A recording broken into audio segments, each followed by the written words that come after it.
ধ্বংসস্তূপের মাঝে সদ্য পরিষ্কার করা রাস্তায় লম্বা টেবিল ফেলা হয়েছে, যেখানে আজানের অপেক্ষা করছেন গাজার পুরুষেরা, আর মহিলারা ব্যস্ত তা পরিবেশন করতে।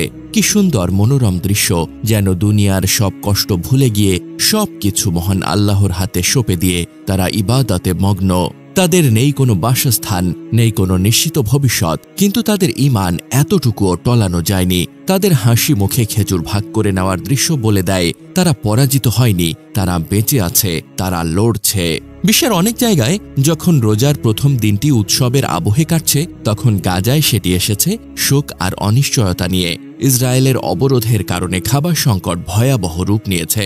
দিনভর রোজা রাখার পর যখন ইফতারের সময় হয়, তখনও তাদের লড়াই চালিয়ে যেতে হয়, খাবারের জন্য নয়, বেঁচে থাকার জন্য।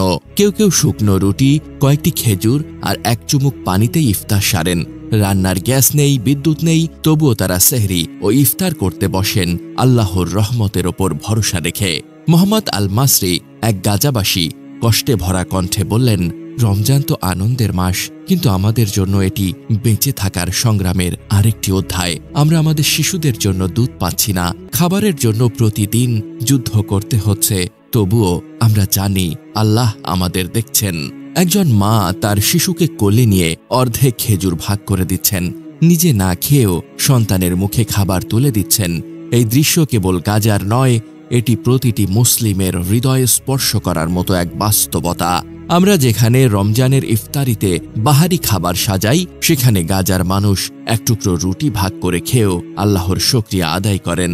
গাজার ধ্বংসস্তূপের মধ্যে বসেও একজন বাবা সন্তানকে শিখিয়ে দেন, তাকদীর আল্লাহর হাতে, আমরা ধৈর্য ধরব, আমরা দুনিয়ার কষ্ট সহ্য করব, কারণ জান্নাত আমাদের জন্য অপেক্ষা করছে। যুদ্ধ বিধ্বস্ত শহর, খালি পেটে ইফতার, অন্ধকার ঘরে সাহরি, সবকিছুই তাদের জীবন কঠিন করে তুলেছে, কিন্তু তাদের চোখে এখনো আশা, অন্তরে এখনো শান্তি।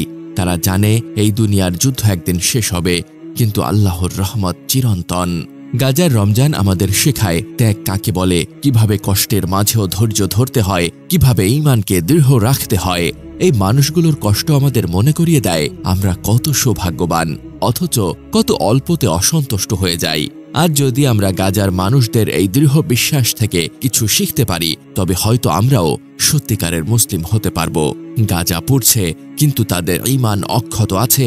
তারা ক্ষুধার্ত, কিন্তু তারা কৃতজ্ঞ। তারা অভাবী, কিন্তু তারা পরাজিত নয়।